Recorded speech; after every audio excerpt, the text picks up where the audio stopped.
dan terima kasih kepada kawan-kawan media yang hari ini sore ini kita bisa bertemu lagi, bahwa kami perlu jelaskan terkait dengan persoalan Erwin Arnada ini. Itu kan dari tahun kemarin di 2022 kami sudah melayangkan somasi sebanyak 2 kali, dan ternyata dalam somasi kami tersebut beliau juga menanggapi, bahkan menghubungi rekan kami juga untuk agenda pertemuan dan menyelesaikan persoalan ini secara kekeluargaan. Setelah kita tunggu, ternyata Erwin tidak pernah lagi merealisasikan dari apa yang dia sampaikan untuk hadir bertemu sama kami. Selanjutnya, dengan berjalannya waktu ini dari 2022 sampai di awal tahun 2023, dia bangun komunikasi sama Dominic. Intinya apa? Intinya di situ dia mau menyelesaikan secara baik-baik persoalan ini agar tidak masuk ke jalur hukum. Tapi setelah ini berkelanjutan sampai di bulan 10, ternyata hasilnya sama sekali tidak ada. Sehingga kami menilai bahwa ini hanya sekedar janji-janji omong kosong belaka, dan kita tidak bisa toleransi lagi. Maka kemarin di tanggal 17 Oktober ini kami melayangkan gugatan One Prestasi terhadap Erwin Arnada melalui Pengadilan Agama Jakarta Selatan. Sehingga di Pengadilan Agama Jakarta Selatan terdaftar dengan nomor perkara 1014 PDT-G-2023-PN Jakarta Selatan.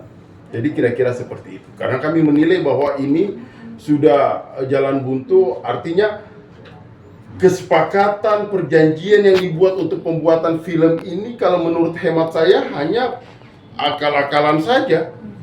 Tidak ada realisasi, janji-janji saja.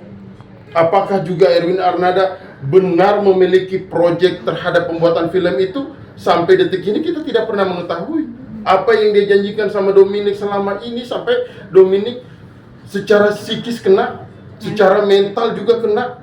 Makanya kami sangat sesalkan sama sikap-sikap yang mengaku seorang produser, yang mengaku seorang sutradara, yang mengaku punya nama sekelas Erwin Arnada ini, tapi tingkah dan lakunya terhadap Dominic ya seperti ini. Ini yang sangat kami sesalkan. Artinya begini, kalau seandainya Erwin Arnada buat perjanjian, kemudian ternyata dia tidak bisa menyanggupi bahwa ternyata film itu saya belum bisa, proyeknya batal, proyeknya gagal dan sebagainya, it's okay. Kenapa nggak disampaikan? Jangan membatasi diri seseorang. Dia tidak boleh mengambil kontrak dengan si A, si B, si C, karena dia terikat kontrak dengan Erwin Arnada. Tapi kemudian Erwin Arnada tidak melakukan realisasi dari apa yang dia janjikan. Makanya itu yang kami ajukan dalam gugatan kami semua. Tuntutannya apa? Ya tuntutannya ya pasti ganti kerugian. Iya, ganti kerugiannya mulai dari kerugian material, kerugian imaterial. Pokoknya total di dalam gugatan perdata kami ini di angka kurang lebih 10,5 M. 10,5 M. Ya, kira-kira seperti itu kawan-kawan. Bang, bukti dari gugatannya apa sih Bang? Kontrak kah atau seperti apa gitu? Kontraknya ada, Kontraknya perjanjiannya MOU-nya ada, pernyataan Erwin Arnada juga ada. Jadi ini setelah buat kontrak begitu ditagih nanti kami berikan, nanti kita jalankan. Begitu ditagih lagi, saya buat pernyataan dong. Saya buat pernyataan nih. Dia bahkan berani buat pernyataan, tapi pernyataan itu berani nggak dia pertanggungjawabkan. Makanya di pengadilan nanti pada saat sidang ini kami akan buka-bukaan semuanya sejauh mana sih perbuatan Erwin Arnada ini. Kami akan buka-bukaan. Kami akan ajukan semua buktinya kok. Mudah-mudahan dia cukup gentleman lah untuk hadir di persidangan. Kira-kira seperti itu menjadi harapan kita. Dominic itu dijanjikan sejak kapan sih, dan apa sih yang dijanjikan gitu? Maksudnya apakah Dominic bermain film itu atau apakah gitu? Dari 2021. Dari 2021 sampai sekarang, tapi dia memang nggak nulis judulnya, tapi dia ngomong berkali-kali kalau saya syuting kamu pasti syuting. Sebenarnya sih nggak masalah kalau nggak diajak pulang. Cuman dari awal itu 2022 awal aku dia bilang amusin aja, batalin aja, kamu cuma cukup bilang sorry aja. saya nggak akan nuntut, saya akan tutup mulut saya. Tapi dia bilang ada terus. Dan dia nyepelein ya, karena dia selalu melabeli dirinya ke saya. Ternyata itu bukan cuma sama saya, sama yang lainnya juga. Nah, bahwa dia nggak usah berani-berani ke wartawan untuk speak up, karena dia bisa lebih dari wartawan. Dia juga ngomong sama saya kalau dia top wartawan Indonesia, jadi percuma kabar-kabar tentang dia itu pasti tenggelam. Itu sendiri dia ngomong sama saya, dan itu ngomong bukan cuma sama saya ya, ada buktinya juga, ada dengan korban yang lain, tapi itu bukan urusan saya.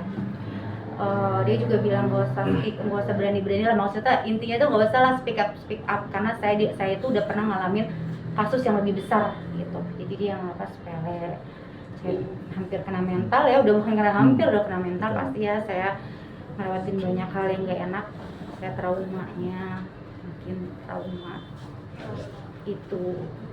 Iya. Nggak bisa ngadepin. Ya, kemudian gini, inti kan kesepakatan ini yang dibuat atau MOU ini yang dibuat kan dari 2021 sampai 2022. Perlu juga kita ketahui bahwa di tahun 2021 ini kan masih situasi pandemi. Ya kan, bahkan kita baru mau melewati pandemi ini.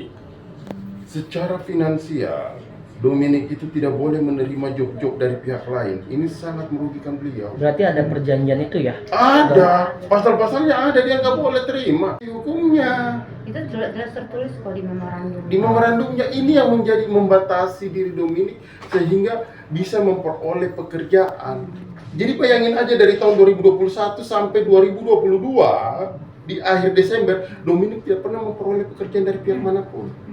Solusinya apa? Mau tidak mau, suka tidak suka, contoh kendaraan dijual, barang-barang yang ada yang bisa ini dijual, kesian hidup orang. Maksudnya kasih kepastian, bisa, kalau bisa, kalau enggak. Gitu loh. Dom, berarti isi itu kontrak eksklusif sama dia ya? Jatuhnya? Iya. Dan ada angkanya nggak di kontrak eksklusif itu, Dom? Di angkanya dia nggak tulis, dia bilang nanti kalau dia sudah mulai main, pokoknya saya syuting, kamu syuting, dia ngomong gitu. Nanti saya tulis angkanya itu dari PH-nya. Tapi yang kemudian begini, bahwa di film itu dia sudah menegaskan bahwa filmnya ada. Filmnya ada, semuanya sudah jadi, bahkan di dalam kontraknya itu seolah-olah ditunjukkan bahwa Dominic ini sudah diperlihatkan skenarionya. Tapi faktanya sama sekali filmnya tidak pernah ada. Itu yang jadi soal. Jadi soalnya juga sebenarnya jadi masalahnya juga sebenarnya nggak masalah. Kalau nggak diajak pun saya nggak kenal sama beliau sama sekali. Sama sekali tuh awal mulanya saya nggak kenal sama beliau karena kan beda zaman. Saya nggak tahu, nggak ngikutin dia. Saya tahu tentang majalahnya, tapi saya nggak tahu tentang kasusnya. Itu kan terkenal sekali ya. Saya nggak tahu siapa pemiliknya, ininya tuh nggak tahu. Sampai dia nge-follow saya duluan itu kan, dia bilang melalui apa dia follow? Instagram. Oh, Itu Instagram. dari mulut dia sendiri. Saya tuh sering liatin kamu syuting gitu. Sampai saya face to face ngobrol sama dia itu saya masih nggak tahu dia siapa. Setelah sudah selesai meeting, saya pulang, kata ex-manager aku itu kan yang majalah gitu. Oh ya, seriusan? Oh, dia produser juga, sutradara juga. Aku baru tahu. Bahkan waktu dia wartawan top Indonesia pun dari mulut dia saya baru tahu. Oke, tapi kenapa kamu tertarik menerima itu? Awalnya enggak. Awalnya nggak tertarik? Enggak, itu udah ditawarin terus saya nggak mau. Akhirnya karena saya, ya udah deh, oke, saya nggak ada tujuan bisnis, nggak apa-apa deh. Sekali lagi buat nambahin. Tuh. Terus akhirnya sampai kesini. Nggak ada kabar beritanya sampai bulan kemarin dia masih mengatakan ada. Ada apanya nih? Ada uangnya, ada Filmnya. kontraknya, Filmnya. ada filmnya. Nah, dan itu saya berkali-kali saya bilang nggak apa-apa kok. Semua pun bisa terjadi di dunia ini ya. Jadi kalau misalnya nggak ada, nggak apa-apa. Cukup bilang maaf. Saya kan tutup mulut saya kok. Ini kan permasalahannya udah lama. Kalau saya mau buka mulut sih sebenarnya kemarin aja saya lanjutin terus kan. Tapi karena saya tujuannya bukan itu, tujuannya biar dia ditanggapi, direspon dengan baik. Ternyata nggak direspon juga, ya mau nggak mau sekarang. Seharusnya kemarin waktu dia tanggapi kan langsung reda kan, nanti dibohong lagi. Dan kesininya ada beberapa orang yang nge-DM saya dengan kasus yang tidak membayar di ghosting oleh Erwin Arnada. Oh oke, jadi Jadi ada pihak-pihak lain juga ya. Bang, sidangnya sendiri